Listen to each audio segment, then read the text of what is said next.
Good morning. Good morning. So glad to see so many wonderful faces on this morning. I just want to say thank you for joining us.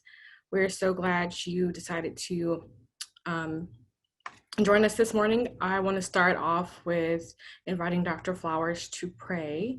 Dr. Flowers, will you offer us a prayer, please? Sure, let's pray.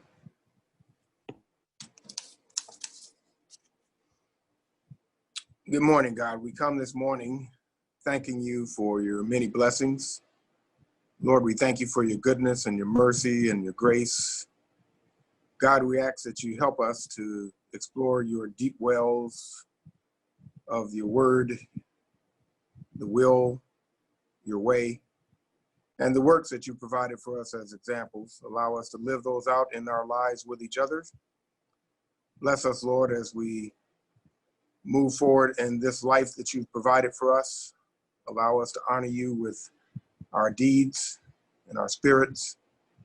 Help us, Lord, to combat moral decay, spiritual deficits. Help us, God, to be your light into the lives of others. Be with us with our time together today and allow us to learn and grow and move closer to you. For all that you continue to do, we honor you. We magnify your holy name. Amen. Amen. Thank you, Dr. Flowers. As we get started, I'll ask that everyone keeps themselves on mute except for the speaker so that we can hear everyone properly. Again, thank you for joining us this morning. My name is Brianna Turnley. I am the Individual and Alumni Giving Manager here at St. Philip's, and I'm also a St. Philip's alum. This morning's Coffee and Conversation will be on community development. The Coffee and Conversation series was birthed out of the in-person event we typically have on campus that we decided to move virtually so that we could continue to have and engage with volunteers, donors, and those who are unfamiliar with St. Philip's. As we move into our next item, I'm going to have Bené share her screen with us so that we can view our We Believe video so that we can get a better understanding of those who may be unfamiliar with St. Philip's and what we do in the community of South Dallas.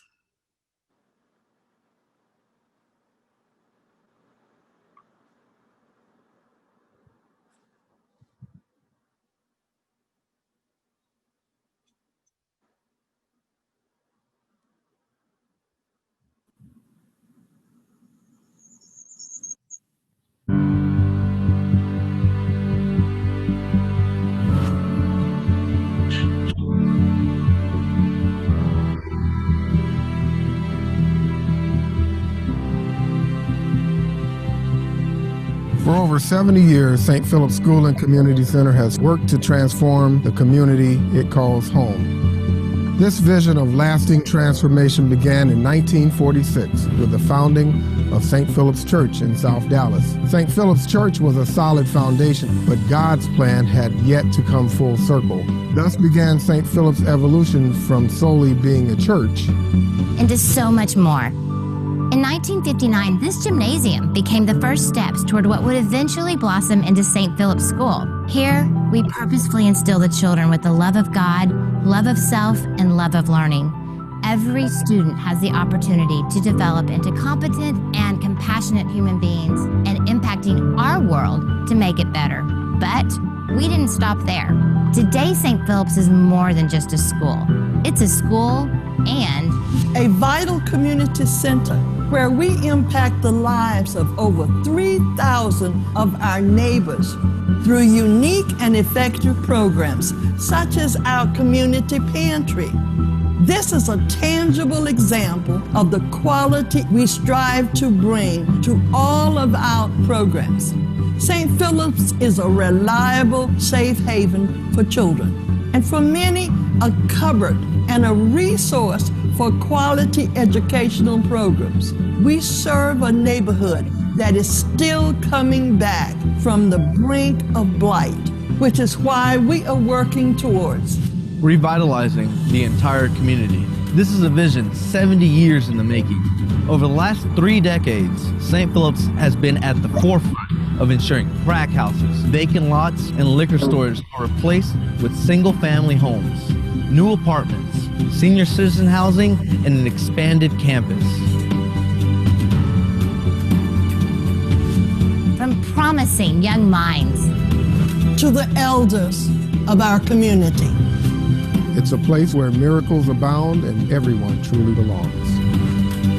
We help lives come full circle right here at St. Philip's Schools and Community Center.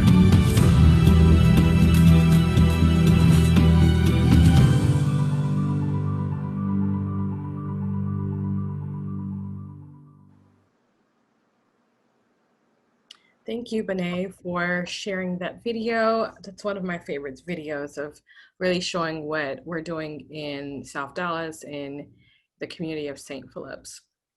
We're going to move right along. Today's discussion, as you all are very well aware, will cover community development, racial equity, and diverse communities. Again, thank you for joining us for those who are logging on now, and I am going to turn it over to the fearless leader of the philanthropy department, our Chief Philanthropy Officer, Benet Rogers, as she moderates our conversation with Mr. Brodsky and Dr. Flowers. Thank you, Brianna, so much. I am really excited to be here this morning. Can you all hear me okay? Okay, good. Brianna, if you'll go ahead and mute yourself, then we will get started here. I don't know why it's not switching over the gallery view. There we go. Okay. Well, good morning. With all things, there's always technology challenges, so we will move forward in this space. But I'm excited to be here as the Chief Philanthropy Officer for St. Philip's School and Community Center. In fact, next Tuesday, I will celebrate 6 years in this role, and I'm really excited to celebrate that. But I'm really excited to be here this morning because we're talking to one of our dear friends, Peter Brodsky, who is doing such wonderful things in the community of Southern Dallas. And that's so in line with what St. Philip's has been doing historically in the South Dallas area, South Dallas Fair Park area, I guess I should say. And so we want to jump right in and get to our questions for today. We've got a great conversation planned for you. So I'm going to ask Dr. Flowers if he will start by just sharing with us, how did St. Philip's get started in the development of the community? What's the history there? And, where are we today? Thank you, Benet, and thank you for everyone who has joined us. As you saw in the video, St. Philip's started as a church. And this church, as many churches, as all churches should do today, this particular church decided that it would respond to the challenges confronting the community. So a small group of Black Episcopalians established a church, and they identified there was a juvenile delinquency problem in the neighborhood, so they started this athletic program. Now, this is a Black Episcopal church in Dallas, Texas, in the late 40s, early 50s. A Black Episcopalian in this town was sort of uncommon back then, but they started this athletic program, and white Episcopalians learned about this athletic program, that there was a small church working with kids in the community, and actually started partnering with the congregation of the church, and they got the athletic program going. Then a child was hit by a car. Again, they responded to the community, and the daycare center was established. The daycare center added grade levels, became a school. Over time, the school added the daycare added grade levels, became a school, and over time, the athletic program added more social service programming, responding to the community. This goes along until about 1987. St. Philip's, the school, the daycare, had been in a portable building that had been there for 22 years, designed to be there for 5. And when that portable building went away, a new facility was constructed. It became the first building permit issued in the entire neighborhood in the decades of the 70s or the 80s. And from there, it had a dramatic impact on the community. It was a signal of permanence. It was a signal of progress. It was a signal of hope. And from there, the board of St. Philip's commissioned a study to identify what would happen with the surrounding neighborhood. And that study came back saying there was no plan, that you're confronted with 300 plus liquor-related businesses within a 4-mile radius. And in fact, 48 of those liquor-related businesses are within 4 blocks of your campus, right next door to you, right across the street from you. The study also said, however, you have a great reputation in the community. You're very well respected. And we believe that there is a chance that you could leverage yourselves to have a greater impact. Our board at that time said, wow, we're just trying to keep the doors of the school and the community center open. What else can we do? And we decided to share the results of that study to the neighborhood surrounding us. And the neighbors said, we could have told you about all of these challenges. We said, well, in fact, you did tell us about the challenges, because those people who came around with the surveys, this is the data, this is the information that we've accumulated from you. The neighborhood said, well, we want to challenge ourselves to look at the possibility of change. Some of the neighbors said, this is just another ploy. One of the neighbors said, I lived where a place called Starplex is, and in that location, years ago, folks came and they said they were going to improve the neighborhood, and all they did is take our land. This is another attempt to move us out of our community. Others said, well, let's try to do something. The skyline of Dallas is right there. We can see it from our front door. And if you don't plan for yourself, someone will plan for you. St. Philip's had convened this audience. We were in the middle of it. We said, okay, St. Philip's is here. We've been here. You trust us. We've been partnering with you for over so many issues confronting this community, like the expressway coming through and chopping up the neighborhood. We'll partner with the community to continue to move forward, if that is your desire. So we still left that meeting with a faction of the community in deep suspicion and fear, and then another faction saying, well, let's try something. From there, we invited Habitat for Humanity, we invited the Real Estate Council to come and partner with us to take a look at what could be done in the community. And now there are 22 Habitat houses within 4 blocks of our campus. There are an additional 50 homes that have been created within 4 blocks of our campus. And people now are living and moving back into this community. There are some additional vacant lots that have been accumulated that we hope to have set aside for low and moderate income housing. We know that market rate housing is going to come in this direction because the property values between St. Philip's, which is 1.5 miles from downtown Dallas, the property values have increased by over 70% in 5 years.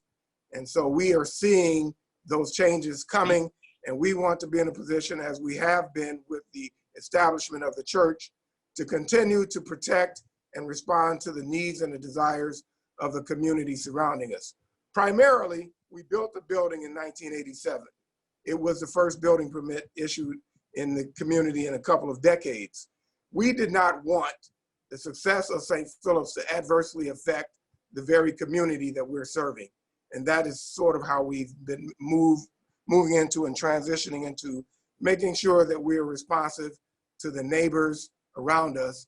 And what we've done on the school side, consistent with what the church did, is we're teaching children that God placed you on earth for one particular reason, and that is to serve him. And you're best able to serve him by serving others. There's nothing else you can do for God other than serve others.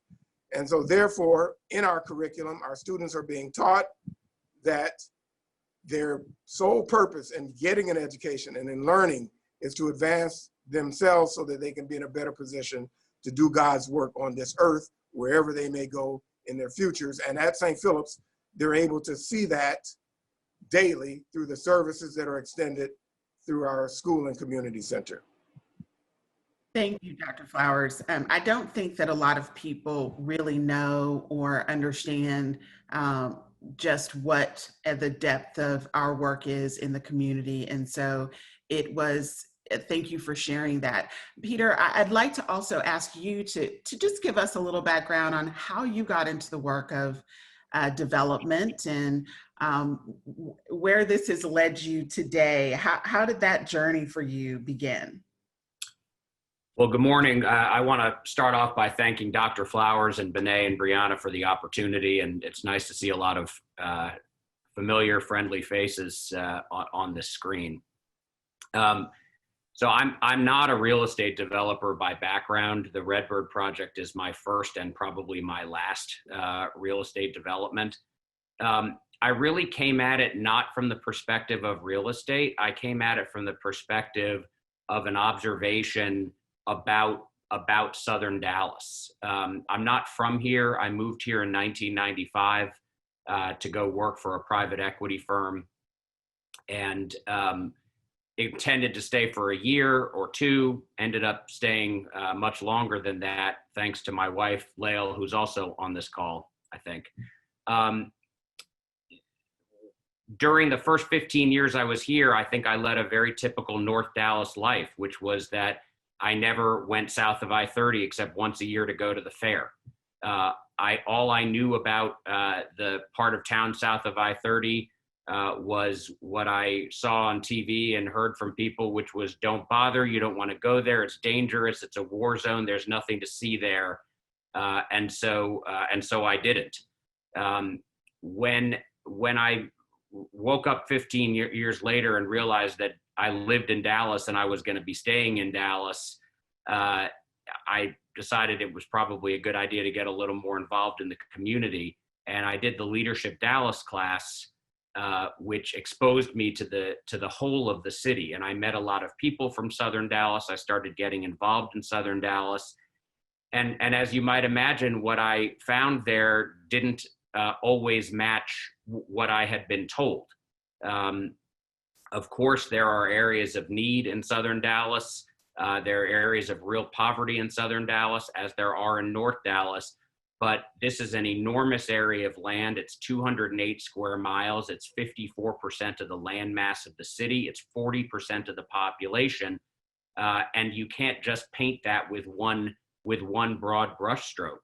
The one thing that you can say about the community, about Southern Dallas, is that it has been underinvested, would be a polite way to say it. There have been policies over the history of the history of Dallas that have intentionally starved for capital this part of town, have created situations where communities really could not thrive. And yet, despite that, and I can give some specific examples, I'm sure that'll come up later in the conversation, but despite that, there are a lot of people who live in Southern Dallas because they choose to live in Southern Dallas. It's a very beautiful part of the city. It's where their families are from. It's where their churches are. It's where they have a history. It's where their comfort zone is. And yet, and plenty of middle to upper middle class people, and plenty of working class people, but there are no amenities, just no amenities. There's a lot of liquor stores, as Dr. Flowers said. There's a lot of payday lending. There's a lot of check cashing. There's a lot of dollar stores. But until we opened one up, there wasn't one single freestanding Starbucks in the southern half of our city until we opened one up at Redbird. There's one hospital that serves the entirety of Southern Dallas, where North Dallas has 5 different hospital systems, to say nothing of large medical facilities. There's about 5% of the office space in the city of Dallas is located in Southern Dallas. Sit-down restaurants, quality retail, quality apartment buildings. The list goes on and on and on of the amenities that people want who live in Southern Dallas, but they're just not available, so they have to travel long distances to get them. And so the idea behind the Redbird investment is this is a community that wants nice things, deserves nice things, can afford nice things, but for lots and lots of reasons, some intentional and some just that's now what people think of the area, no nice things are provided, or very, very few. And so Redbird is intended to be a center of quality in Southern Dallas where people can go have the experience that they want to have and have it near their homes. And I'd say, unlike a lot of other Southern Dallas developments, the target audience here is not North Dallas residents. A lot of the other developments are about getting North Dallas people to come venture south, eat and leave. If they like the view when they're there, then they go buy a cheap parcel of land or develop a condo community and displace all of the people who've lived there in the past. That's not what we're trying to do. We're trying to serve the community that is already there.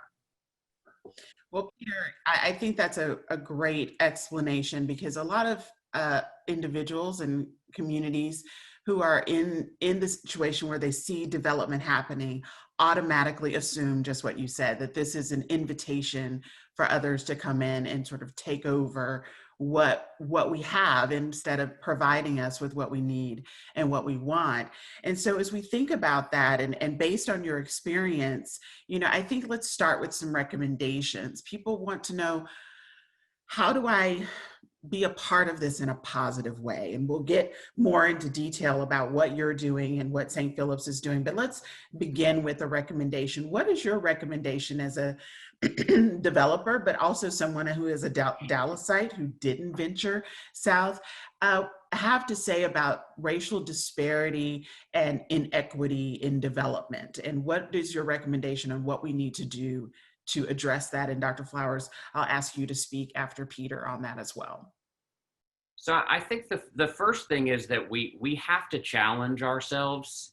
I'm a politically liberal Jew from New York, so I considered myself fairly woke, before all this. But I got to tell you that it's been a slap in the face to see how little I understood.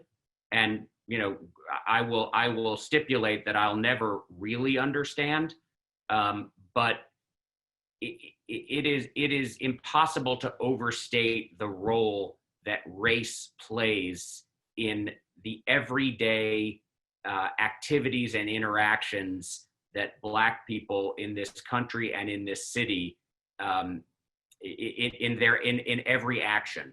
And I've learned that by trying to do a development in an predominantly African-American community, a lot of the biases that people have and a lot of the obstacles that the community faces come out.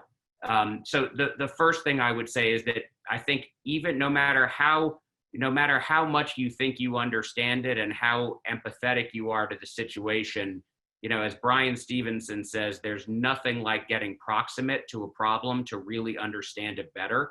And so the first thing I would say is that every white person needs to walk through this conversation from a perspective of humility and openness to learn things that are very, very uncomfortable. The second thing I would say is that I think that people, particularly on the development side, but also just in any aspect of dealing with these issues, people have to realize that the system is working exactly as it was planned. The people who designed these systems knew exactly what they were doing, and my hat's off to them. They were excellent at it. So the situation that Southern Dallas finds itself in, and particularly an area that St. Philip's deals with, like South Dallas Fair Park, that didn't happen accidentally. It isn't an accident that the highway went right through the heart of that predominantly African-American community. It isn't an accident that the LBJ loop is called 635 in the north. In the south, it's called I-20. It's not even really directly linked to I-20. You have to kind of zigzag to get there, but it was presented as an other. And then there were other policies applied to the two different highways. 635 has exits all along it and service roads all along it. What do service roads bring? Development. What does development bring? Jobs, office buildings, retail centers. I-20 until very recently had almost no exits as it went across the southern Dallas, and it still doesn't have service roads. So guess what? That area was just passed by and there was no development. There's a million examples of these very intentional policies. And so I guess it's a long way of saying that a developer or anyone else that wants to interact in southern Dallas has to always keep in mind that the people who live there, they didn't create this situation. They didn't create their surroundings.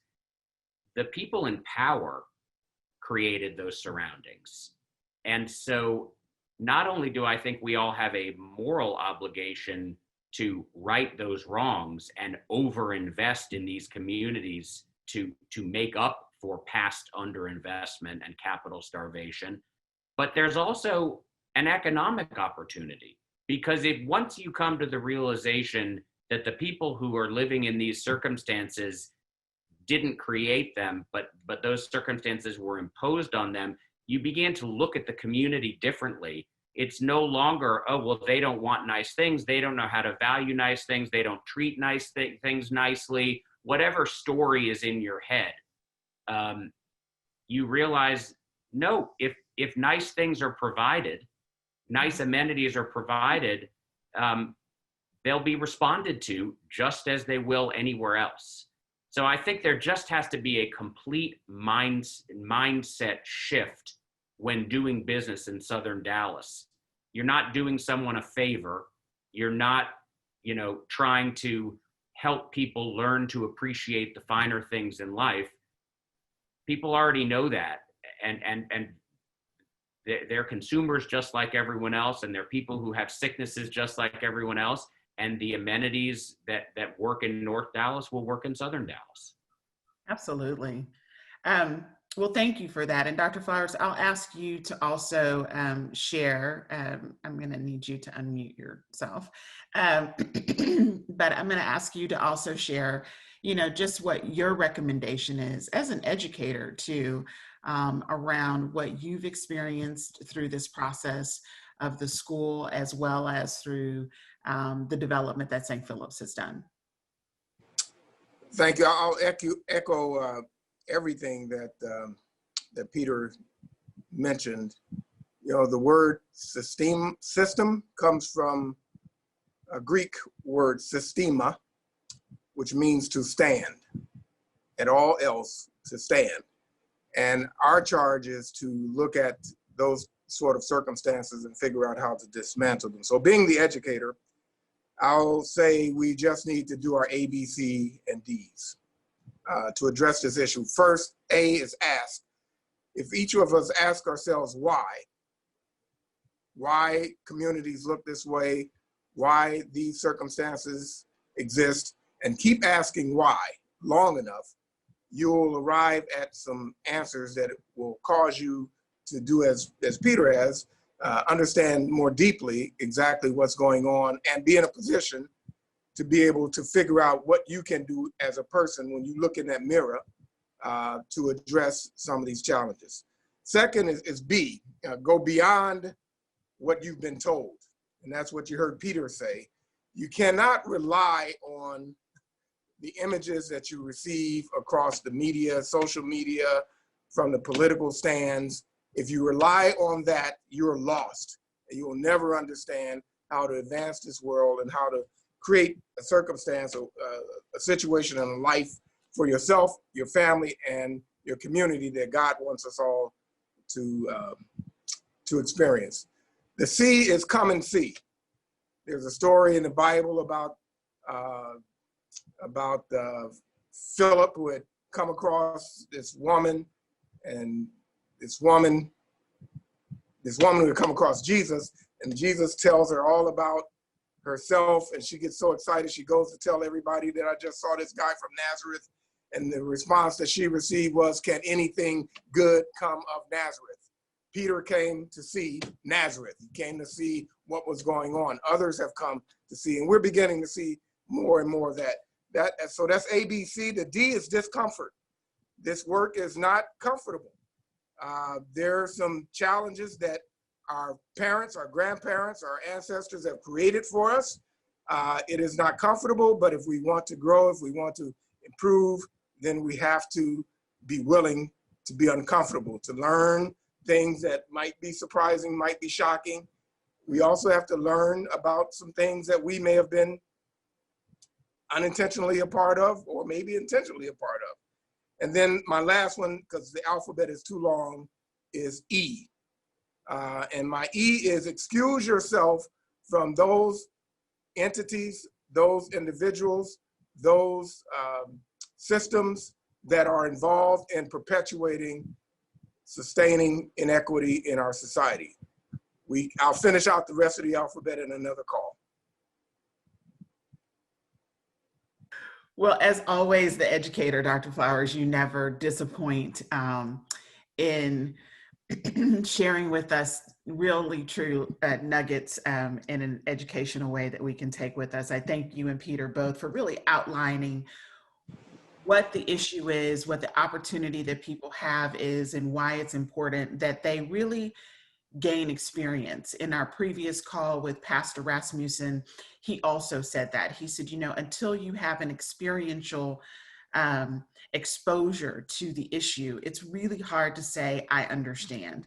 And I love the story of Nazareth, where it says, come see. You've got to come and experience, spend time, learn and know what is happening to be able to really speak in an educated way about what can and or should be done. And so with that, you know, we know that a lot of these types of communities, whether they're Hispanic, whether they're African American, are considered, or just low-income communities, impoverished communities, are considered under-resourced or underdeveloped. And we're learning more and more about that because we're asking more and more questions. And people like Peter are unabashedly reminding us of the institutionalized systems that have been put in place to create this.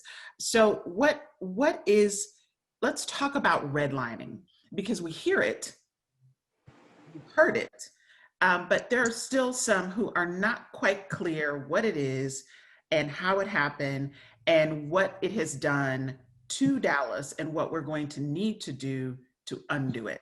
Dr. Flowers, let's start with you. Well, you know, Peter has touched on quite a few examples. I'll take it down to a more granular level. Let's just go with streets and sanitation. Let's go to my mother, who, after riding the bus for years and years and years and years, was able to scrap up enough money to get an old used car that didn't have power steering. And her children would have to lean over to help her turn the wheel. I don't know if anybody's ever had a car without power steering. But streets and sanitation, a pothole for my mother, and streets that weren't maintained caused her to have constant challenges with this vehicle. Beyond flat tires, axle and springs and all of the simple things like that, if they're not provided in an equitable way, create challenges that continue to exacerbate the issues that we're confronted with economically. Internet access in this day and time, you know, especially now, is a huge challenge that can even further divide us in terms of our ability to bring up all people as we move along. The ability to take out a loan if you live in a certain zip code, the interest rate that you receive if you live in a certain zip code in comparison to other places. These are examples that continue to provide challenges. But more importantly, I think one of the issues that we're confronted with, and I want to thank, I saw some folks from the Real Estate Council on the call, exclusionary zoning. When we use city, state, and government policy to exclude certain services, certain opportunities when we zone,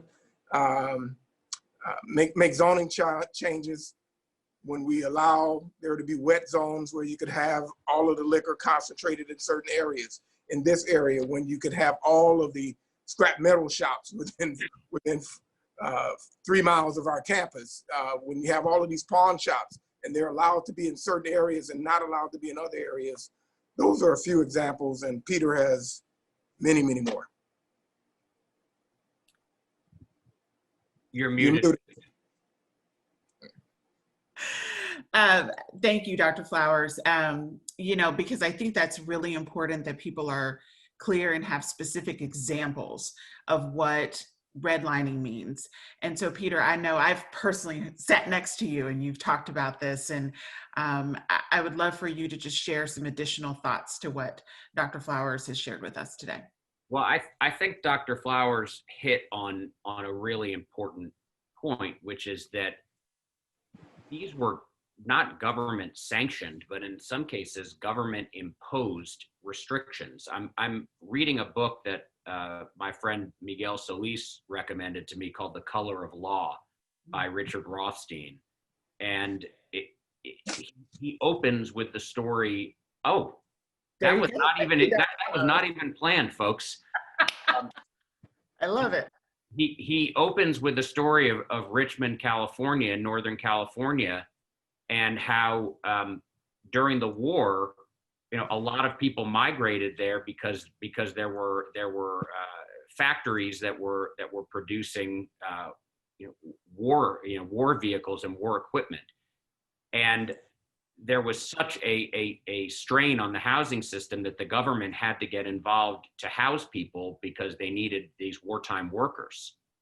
And so not only did they create segregated housing where there were government imposed white only and black only housing, they didn't build enough black housing, so that what ends up happening, the black housing became overcrowded, and it begins to create slum conditions.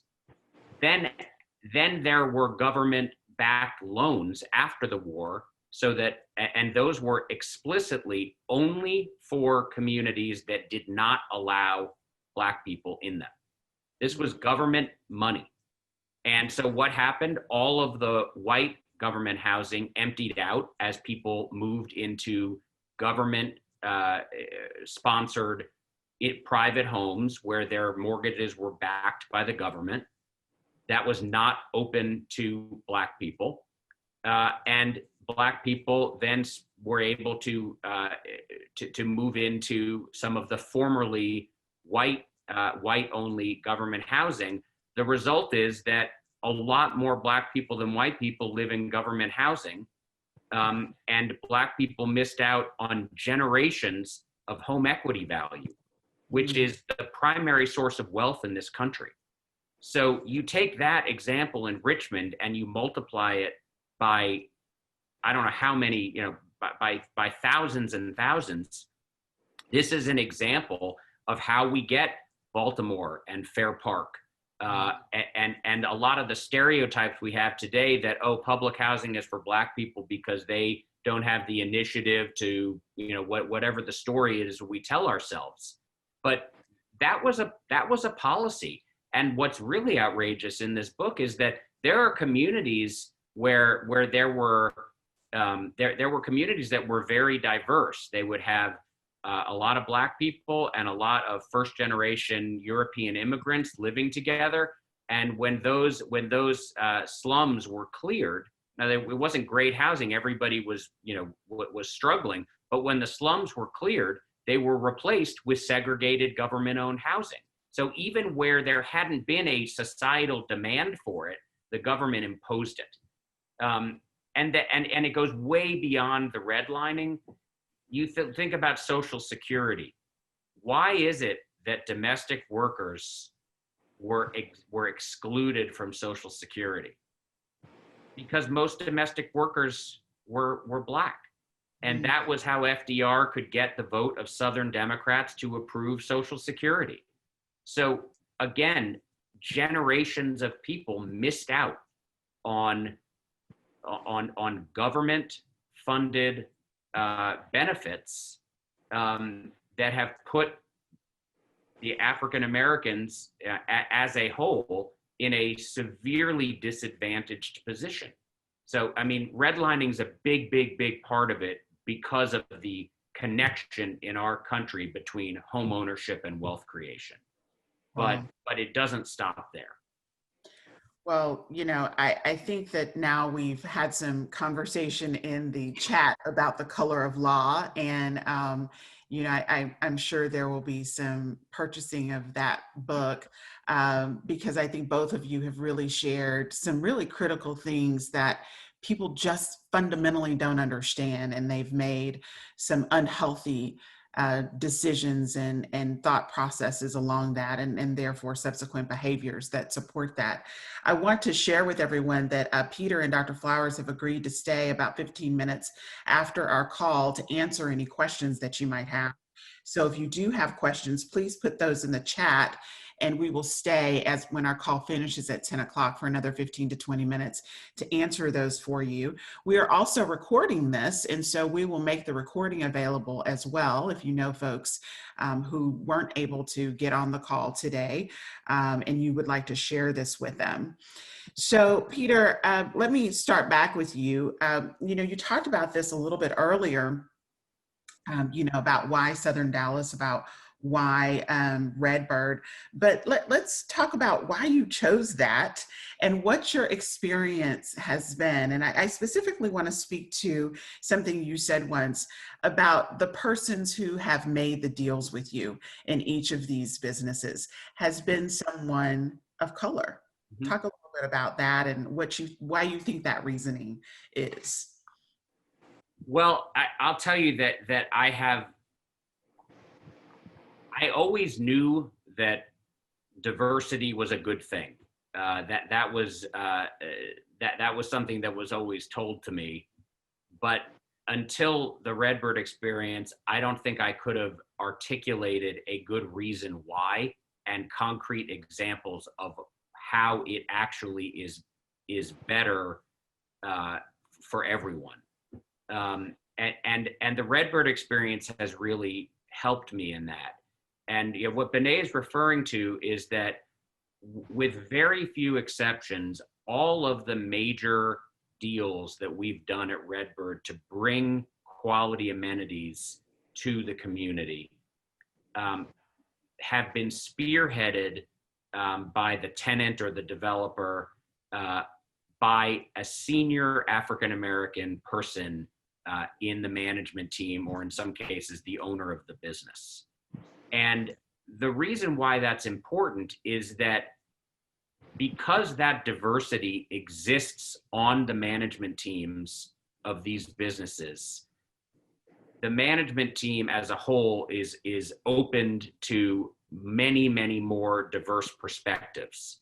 And believe me when I tell you that it has been drilled into white people's heads so much that communities of color, you know, shouldn't have those sorts of amenities. They can't afford them. They don't need them. They don't really value them, whatever. That it takes someone often who can see past that, who may have grown up in a community like that, who lived in a community like that, to understand that those are myths and that real business opportunities are being missed. A perfect example is this family, the Wilson family, that owns a call center that we opened up at Redbird. They're a tenant. I didn't want to have a call center originally because call centers are not known for their great wages or great working conditions, and we're trying to do things at Redbird that are uplifting to the community.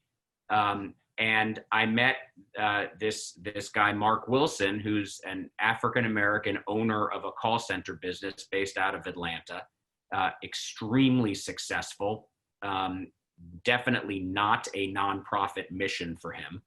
He's making a lot of money.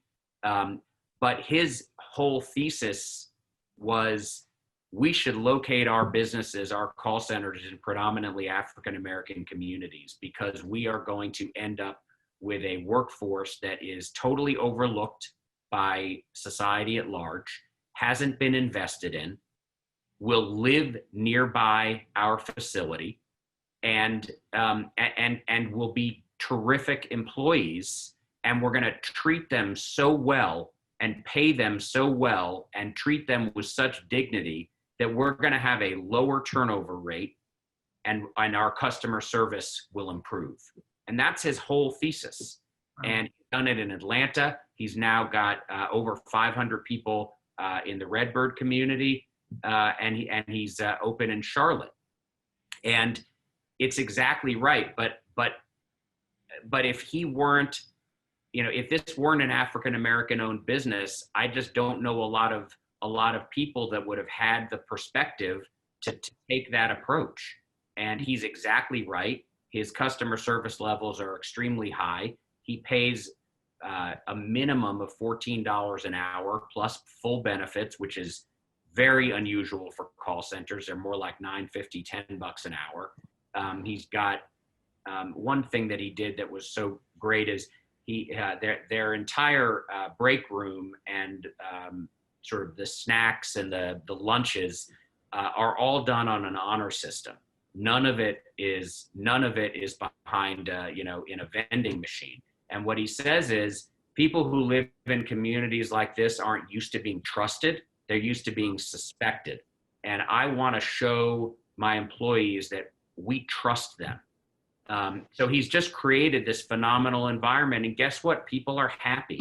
And when they're happy, they do a great job, and he wins more contracts. Nobody's giving him a contract because of this thesis. Nobody's going to pay more for a call center because of this. So that's an example. And I could give you 5 more examples if we were going to go on.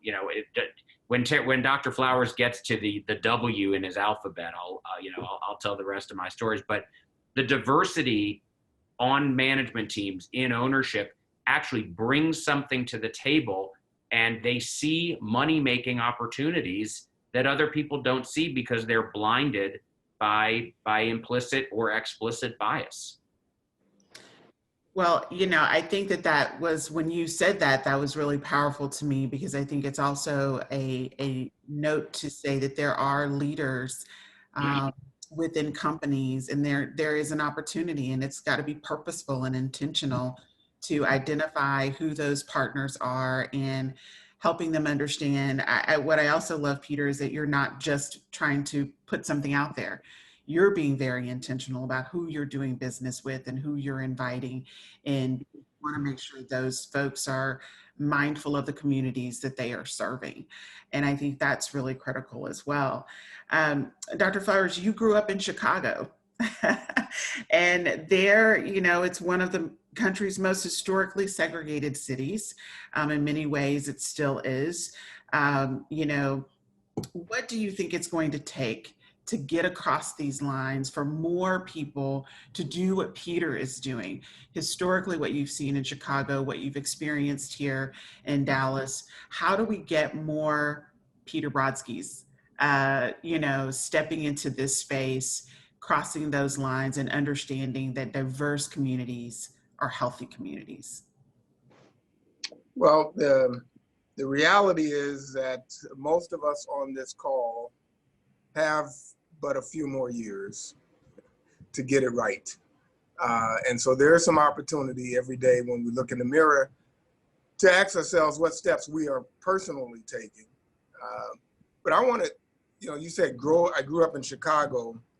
One of the most unfortunate, but maybe not so unfortunate situations that we're in right now rests with our children. We must take deliberate steps now to make sure that our children are learning from the mistakes. They say that a smart person is one who learns from their mistakes, and a wise person is someone who learns from the mistakes of others. What can we do with our children? St. Philip's is very intentional about having relationships with other schools, Irma Rangel, with Hockaday, with St. Mark's, Episcopal School of Dallas, St. John's, Good Shepherd. We try to enrich those relationships because there are opportunities for kids to continue to have interaction that our society is not providing for them. My major recommendation to everyone on this call, if you don't live in a diverse community, to move. If you're serious, move. There's property right here in South Dallas. I promise you, you'll be safe. Move, pick up, move. Bring your family, your resources, and be a part of making a change. That's bold. I challenged Mayor Rawlings to move, have the mayor move to South Dallas and allow that equity that you are blessed to be receiving to come along with you. But I'm really concerned about what are we doing to prepare our children to be in a position where they are not repeating this mistake, repeating these same challenges, particularly in this climate that we're confronted with. And I know we have more questions to come along with, but that would be my recommendation. We also need to acknowledge that in this period, kids are the younger generation are getting more involved. They're woke, they're seeing more, they're more exposed. And like Peter, and our country needs to not forget that even in the 50s and the 60s, the civil rights movement, there were white folks who were marching right alongside Martin Luther King and Ralph Abernathy and all of those folks towards justice. We still have that happening today, and we need to leverage that for our future. Absolutely.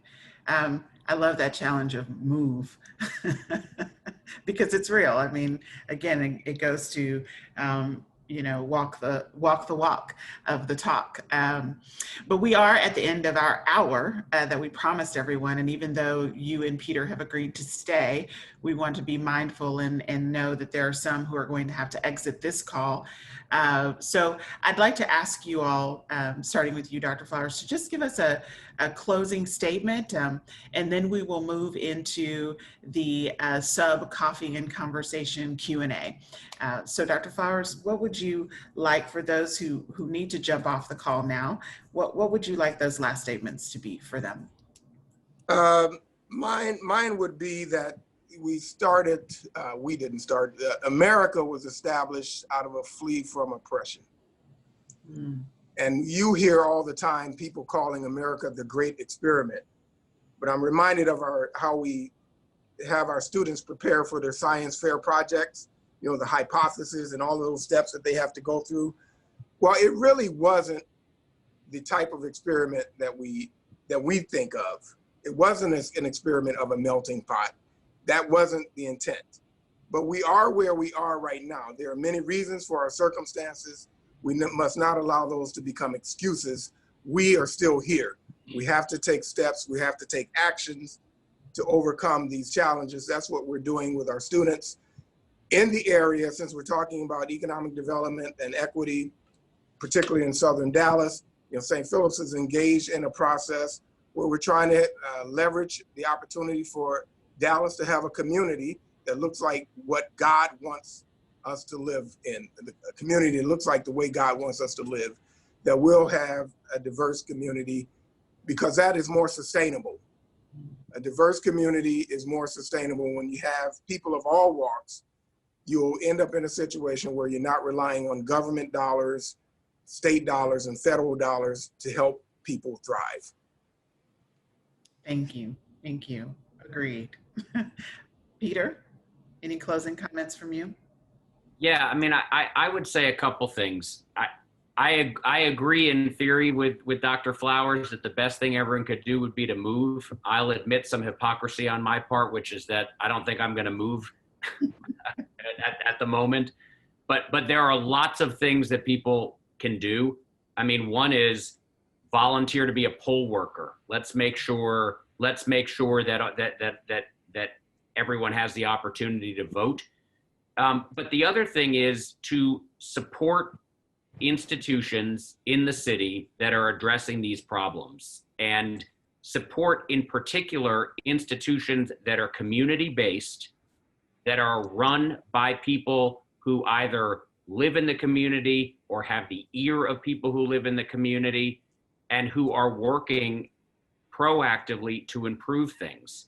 And I don't know, I can think of one such organization that we're all very familiar with.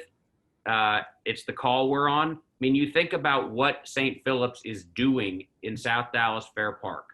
They are closing the liquor stores. They are buying up land to put it to a more productive use for the community. And you just heard Dr. Flowers is inviting people into the community, but he's also trying to make sure that at least 30% of the lots are going to stay affordable. And that is the way we create a successful community where, sure, there's going to be market rate housing because people like to walk to downtown, just like happened in Trinity Groves, AKA West Dallas. At some point, very, very soon, this community is going to get, quote, discovered, and it's gonna price out the people who live there. St. Philip's is there to make sure that when people do, white people and people with higher incomes do start moving there, that it actually lifts all boats.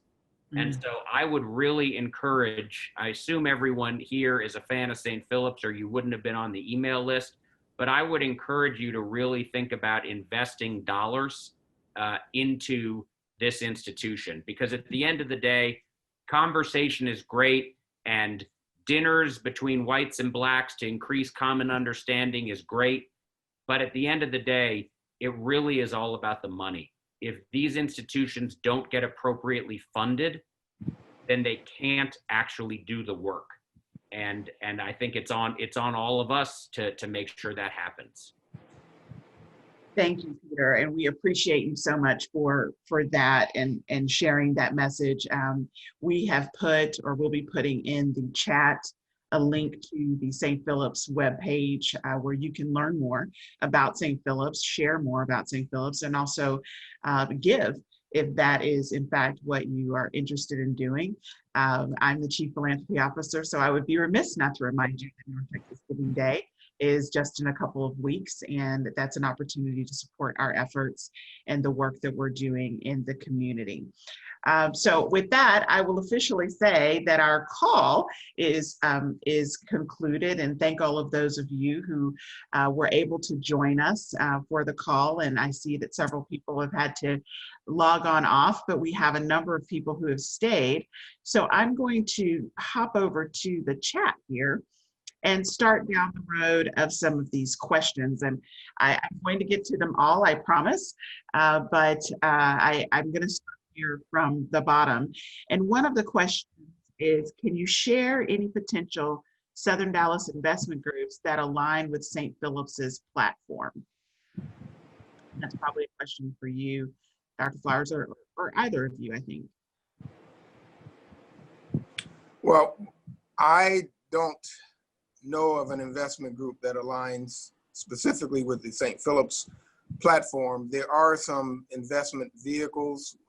You'll remember Grow South and some others that have spin off from that. And St. Philip's has worked hard to try to gain their attention, to look at our area as a possibility. One thing that we are very interested in, and we started on it and we just haven't had the bandwidth to move it along further, is we would love the opportunity for those who live in a neighborhood currently to be a part of an investment vehicle, be it $5 or $50, so that as this community continues to grow and change, that the residents who live in the community can be a part of that. And so we've explored that vehicle just a little bit, but haven't made much traction.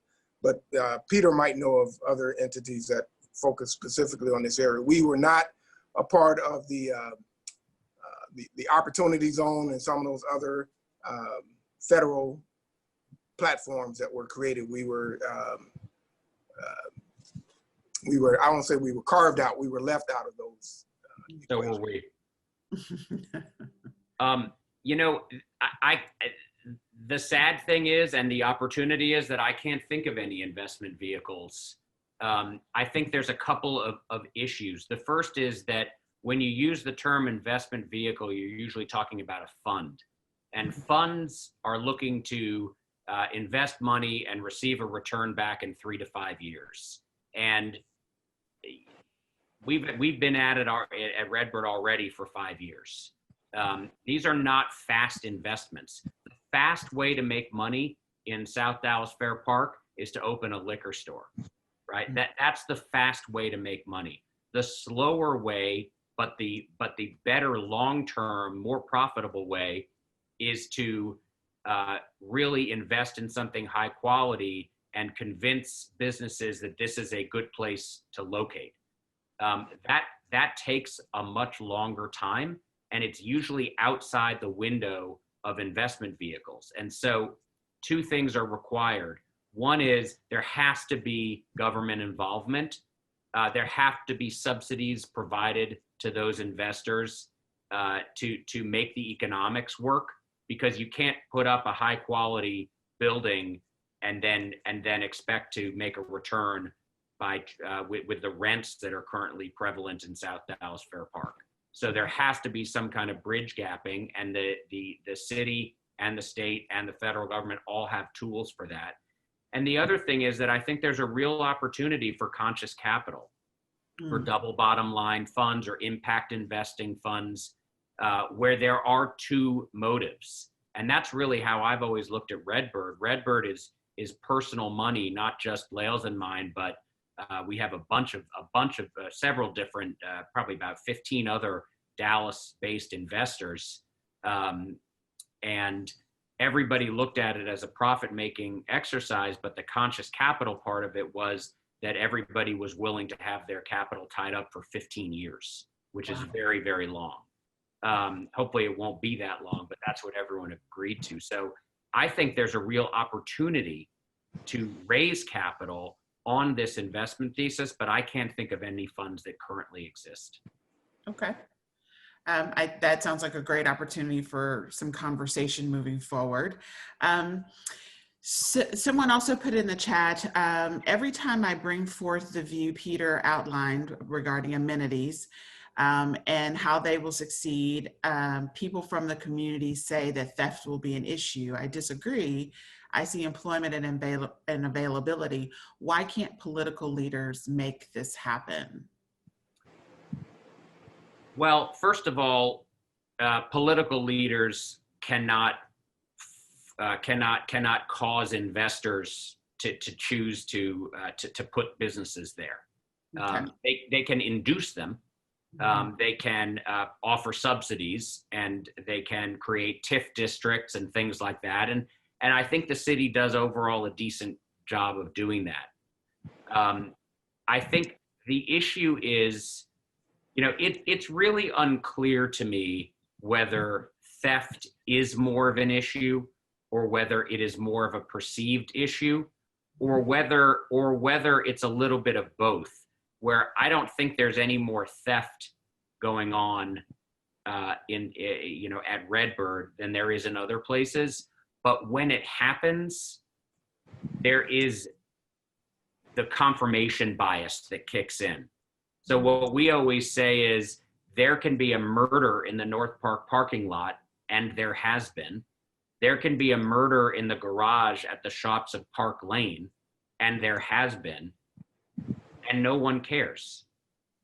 But if there is a hubcap stolen at Redbird, there's a Channel 11 newscopter overhead talking about crime at Redbird. And so I do think that it is, like, I'll tell you, we spend a ton more on security than we should have to, because we can't afford for there to be a single incident, because of everyone's looking for proof that their preconceived notion was right. Wow. So I think it's a lot, as with many things, it's a very complex issue, the issue of crime. Let me just say one other thing, which is the issue of litter and trash, because that's another issue that businesses in the Redbird area face. And I'll tell you, there is more litter and trash in that area. Why? when you've been given a crappy, pardon my language, environment, you're taught the environment doesn't respect me, and so I'm not going to respect it. And that is learned behavior, and it doesn't get unlearned immediately. So there are costs, additional costs to doing business in this area, not because the people are somehow other, but because of the circumstances that we created as a society. And we're now all dealing with the hangover of it. But you have to factor all that into your investment thesis. And I can tell you, the numbers still work. Wow. Well, and I think that that's, you know, one of the things that we talk about is so much of this boils down to, does the money work? And, you know, I've heard you say that a couple of times that it does. You just have to be willing to invest the time. And, you know, I think the confirmation bias is huge. The moment something confirms my stereotype or my belief, then I'm sold on that. And I think that's something that we just have to continue to work against, and properly educate, and hopefully with more people learning more from their experience as well. Someone else asked. Benet, may I add something to that? So we are not as far along as Peter, but there's some retail space on Martin Luther King Jr. Boulevard where that same issue is at the forefront of people's minds in terms of, will it be respected? Will it be protected? Will it be cared for once that development takes place? And part of what we're seeing is engaging the community with the planning, engaging the community with what takes place there, helps to build the buy-in that ends up bringing along the respect and care for the property that you would want the community to have. So doing this without involving the community, and I know Peter knows more people in the Redbird area and is probably adopted by Edna Pemberton and others at this point. But that's what it takes to in terms of a relationship with the community as you continue to change and make improvements. Yeah, I'm just sorry, Benet, I'm going to underscore one more thing because you're exactly right, Dr. Flowers. You have to remember that when you go to redevelop an empty field in Prosper, Texas, there's no history there, or very little. Not only do you already have a lot of people living in Southern Dallas, you have a lot of people that have had a very, very negative learned experience with development, particularly development by white North Dallas people. It's not been positive. It's either been low quality, or it's been milked and milked and milked and never reinvested in, or what have you, or it's caused wholesale displacement. So you have to engage with the community and listen to what people want. It's their community, and if they're not happy, your business isn't going to be successful anyway. The other thing is that you have to commit to using businesses located in the community. We have an incredibly robust MWBE program, minority and business and women-owned, minority and women-owned business enterprise. Sorry, had a moment there. For our construction, and within that, you know, the dirty little secret of those programs is that the vast majority go to two demographic groups: Hispanic men and white women. And I'm not saying that there's anything inappropriate about them being included in the program, but I think about 1% of MWBE dollars go to African-American owned businesses, and that's not right. And so we've been very intentional about patronizing businesses that are located in or that employ people in this community. And it all goes back to making sure that everybody feels that Redbird is theirs and is therefore not to be trifled with by people who might otherwise trifle with it. Well, and that leads me to another question here in the chat. And that is, what is your vision for Southern Dallas moving forward? What are concrete steps, activities that should be taken next, in addition to Redbird and St. Philip's, that most positively impact these two communities? You want to take that first, Dr. Flowers? Vision for Southern Dallas, I don't have. Vision for the area surrounding St. Philip's, I can tell you that we are looking forward to a school-based community revitalization initiative that could be a model for other communities to follow. A school that has community services, that leverages itself to be an ambassador, an anchor, and an advocate for agent for change in the neighborhood, and a community that would have a housing continuum that would apply to my mother. We acknowledge that in every neighborhood, we should have an opportunity for people to move from the situation where they possibly have to have a 500 square foot space just to live, a rental space, a lease space, a space that is controlled by, or a space that is the traditional homeowners environment, but a full spectrum. And we want to go from having 48 liquor related businesses within 4 blocks of our campus to having 48 millionaires within 4 blocks of our campus, but they will live down the street from a domestic worker, a school teacher, a firefighter, and be a community that looks like the communities that God intended for us to have. So here's the way I look at Southern Dallas. It is an enormous opportunity. It is an opportunity for Dallas to get it right, because there is a lot. I mean, it has been underdeveloped. That's not a euphemism for anything. It has been underdeveloped. There is so much land. There is so much availability of space. There are so few office buildings. There are so few shopping centers. There are so few medical centers. This is a real opportunity to remake the city. And just to remind everyone, Southern Dallas is bigger than all of Atlanta. So we have an entire other city that has been essentially uninvested in, that where we can create the city that we all want to live in. And by the way, it's much hillier. It's a better place to ride your bike and stuff like that.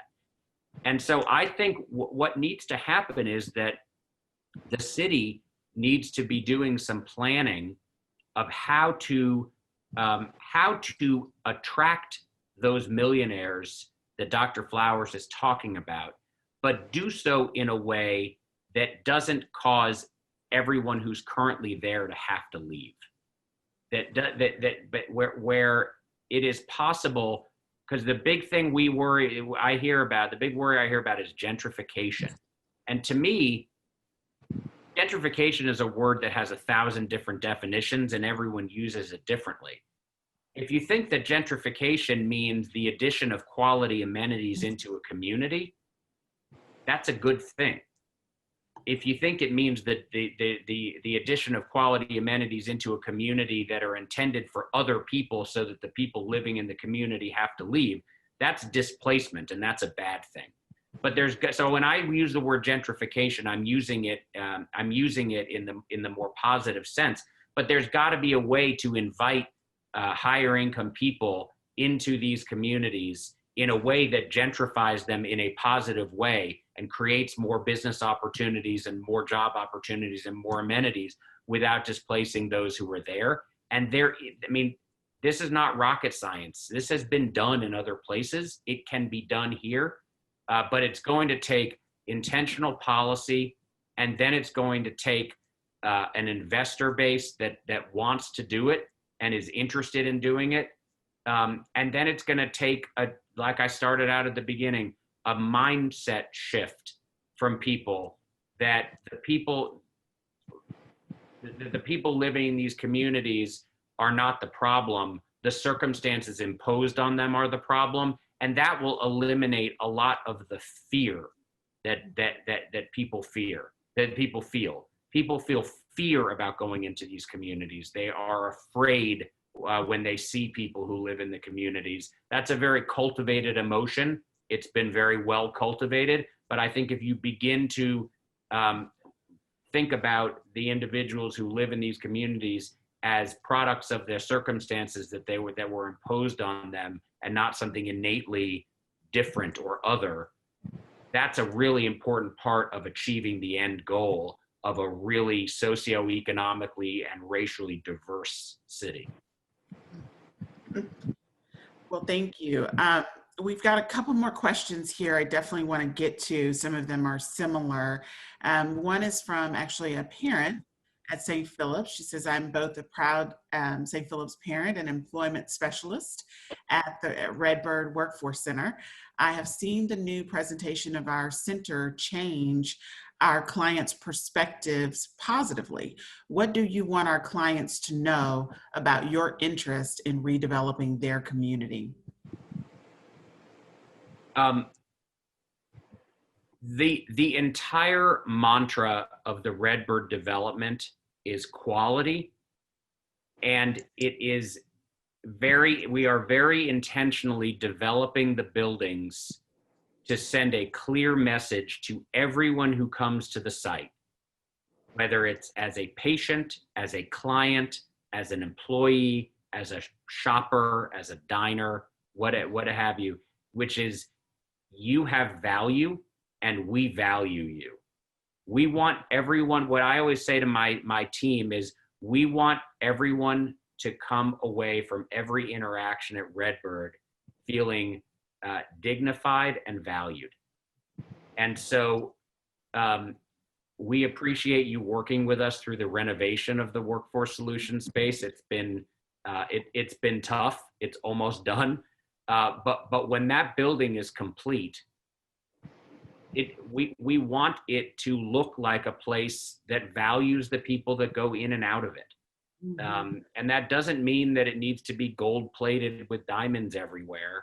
But it means that it needs to be up to a standard that, that everyone would want for themselves and the people they love, and not the attitude of, oh, well, you're lucky to be getting this, and so be grateful, which I think is a lot of what's presented in Southern Dallas. Well, last comment or question I'll ask each of you to comment on. This is from another St. Philip's family.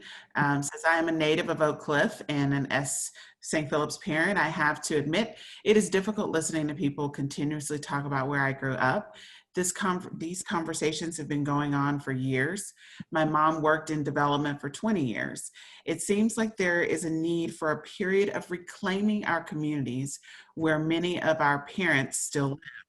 Do you have a suggestion that could help us who are 50 and under reclaim South Dallas with a major marketing strategy? Because just saying move back, unfortunately, is not reaching everyone.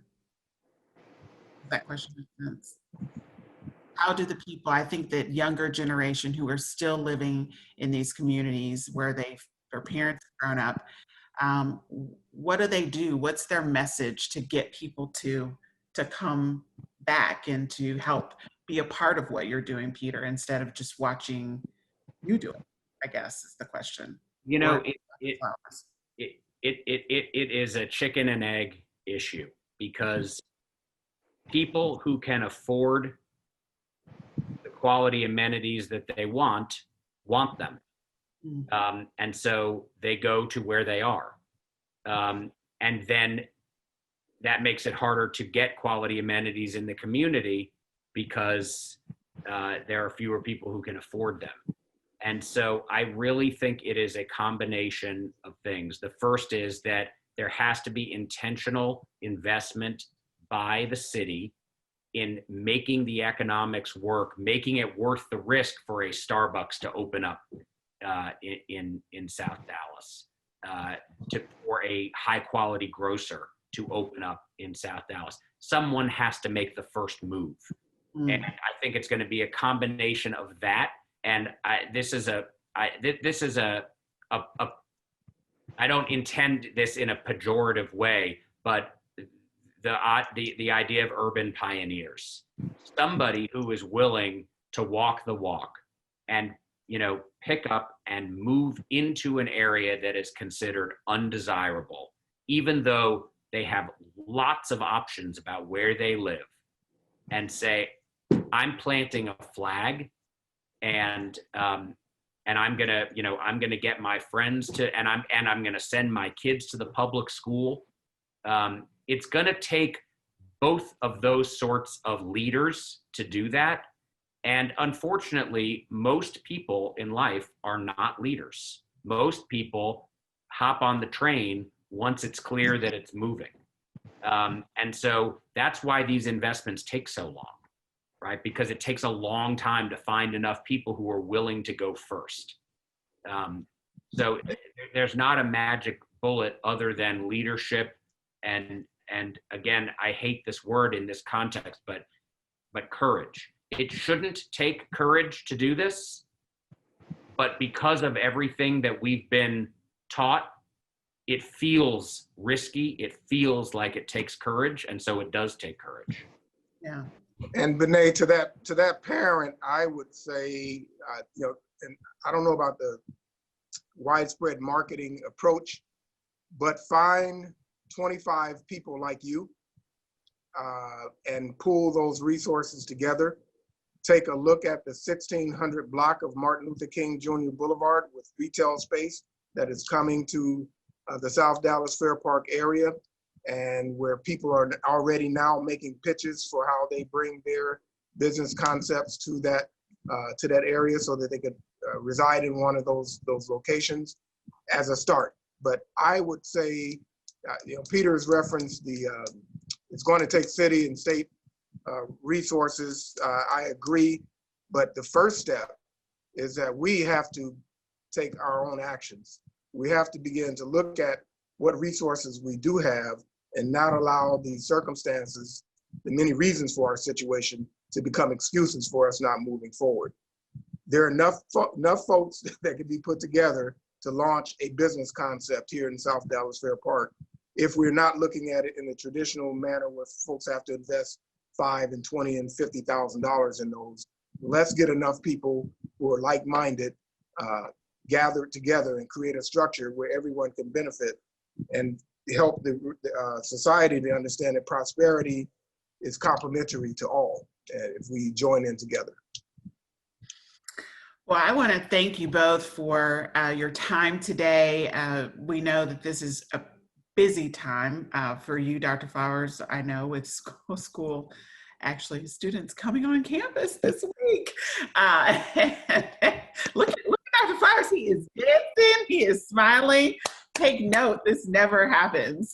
So we are excited that our kiddos are coming back and we're going to get to see them and be in their presence and watch them be in each other's presence. And Peter, we just continue to thank you for your leadership. And even though we don't want to necessarily use this word, we thank you for your courage and your challenge. I think that is one of the things that many of us admire about you, is that you are unfiltered and you challenge us to be uncomfortable and to have conversations and engage in ways that might be uncomfortable, but that's how change occurs. Nothing good comes from just resting. And so we have to keep doing, have to keep working together. And we're proud to call you partner and friend. And we thank you for taking time out of your day to share with us your thoughts. And we're still getting questions, and I promise I will get with Dr. Flowers and Peter and get some responses from them on these things. We will share this recording out to all of those who RSVP'd, and you'll be able to forward that on to others. We just look forward to the change that's coming, that's being led by St. Philip's, and that's being led by Peter and others like both of them. And again, we just thank you for your time and your support today. That's going to be all for us. Thank you. Bené, I want to thank you and your team, and I want to let you know that you're really, really good, but we don't want to see you on one of those television networks doing this work. That's not a problem. Thank you for the compliment. Peter, you were going to say something? I just was thanking St. Philip for the opportunity. This was great. I appreciate it. Good, good. Well, we were glad to have you. Well, thank you and take care. Everyone have a great day. So long. Bye-bye.